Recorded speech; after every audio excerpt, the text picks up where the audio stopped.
This is our 2001 retired ambulance that we purchased with the goal of making it get us to our wedding. We're going to travel from North Georgia all the way up to Idaho and beyond. Let me catch you up to speed. Here's what we've already done. So to start, how did we purchase an ambulance? We got it off of Gov Deals, and we bought it from Clinton, Ohio, and drove it the 600 miles back down to North Georgia. And because we got it from Ohio, it did have a little bit of rust on it, which was to be expected, but it was taken really great care of by the people at the fire department. So we knocked off what we could, sprayed some fluid film on it, and we'll move on until next year when we got to reapply. So while Aaron was underneath the ambulance pressure washing and getting all of the rust off, I actually came inside and started doing some demolition. So I just started looking at where there were just screws that we're going to need to take out, any piece that I can kind of loosen up to try and take it out. We took out everything. So there was walls, benches, this whole thing was just all cabinets. But we knew we wanted to start from scratch, and we might reuse those pieces later, but we knew we wanted to get it down to bare bones so then we could work ourselves back up. There were so many screws. I think I took out probably like 300. There were so many. I mean, it was very well built, so Wheel Coach did a good job, but it made it really hard for us. So we'll just have to make sure we put that type of strength back in when we bring everything back in and start building it ourselves. So a lot of people have been asking why we took out the insulation.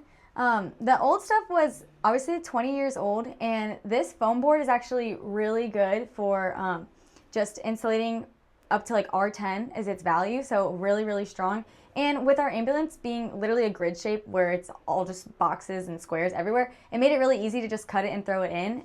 Another large challenge we faced was removing all of the old electrical from the ambulance.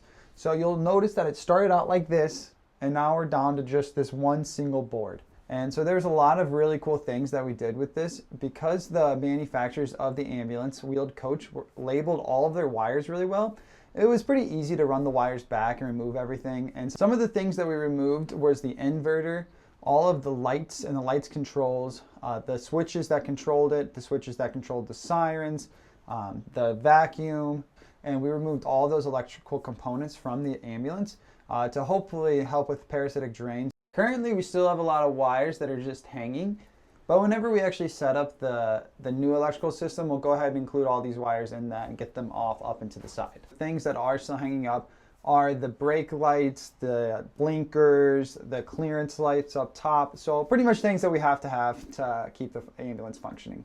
So the ambulance came with all of the decals, so I had to take it off. I used a heat gun and it took off the actual vinyl, but it left this really sticky residue on it. So I used Goo Gone to get it off. You guys had really creative ideas in Instagram, and unfortunately I already took it off, so I didn't get to use them. So now there's no sticky residue, but there is an outline still from oxidation, so we're gonna have to even that out. In order to make sure people know that we're not an active ambulance, one of the things we had to do is remove the light bar from up top. This is super important so people know that we can't help them out in a situation, and so they don't come to us, because we couldn't do anything. But we would try our best. We installed a max air fan up on the roof, and this was our first cut into the actual box of the ambulance, so it's really nerve-wracking. But we wanted it to be able to get airflow through the cabin and not feel so stuffy, and also help with air circulation. And it's just a necessity in any RV or van. We also put in AC, which some people decide not to do this, but we actually got a unit that runs off of 12 volt, so we can use it and we don't have to turn on a generator at all. It can just run off straight off the battery. This was the second cut into the roof, and it was a lot easier and less nerve-wracking than the first one because I've already done it. So now hopefully when those days get really hot, we have some way to keep it a little bit cool in there without using too much energy. We also installed not one, but 2 windows. And so this was a bit of a taxing experience. First, we had to cut out the hole in the window, and then we had to create a frame around the window because our walls are so thin.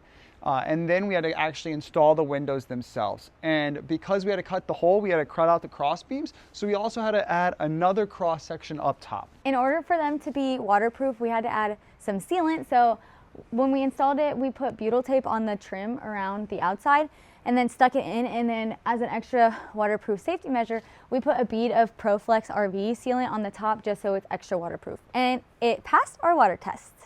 So installing these windows was super important to us. because we are working remote, and when our first trip, we thought we were going to spend all of our time working outside, and then we were faced with sunlight and pollen that made our screens impossible to see.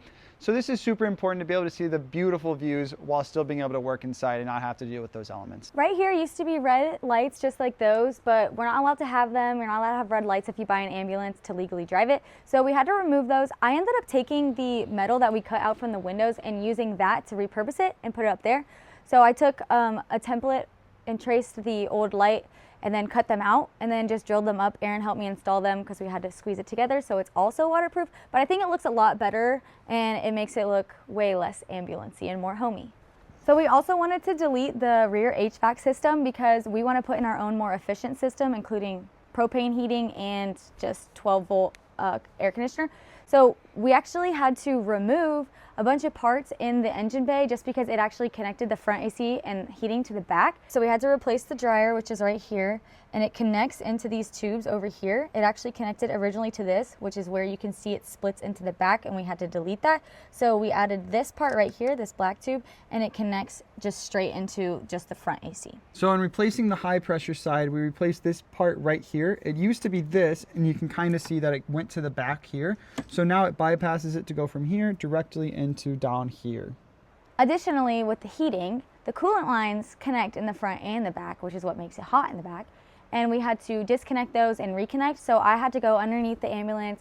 I removed the old pipes from the metal tubing, drained all the coolant out, and then got a new piece, wrapped it around, and basically just looped it right there instead of looping it through the HVAC system. And that way we could still get hot air and cold air in the front without it going to the back. If you do want more in-depth details about anything that we kind of showed in this video, do check out the YouTube shorts, as that's what we did originally.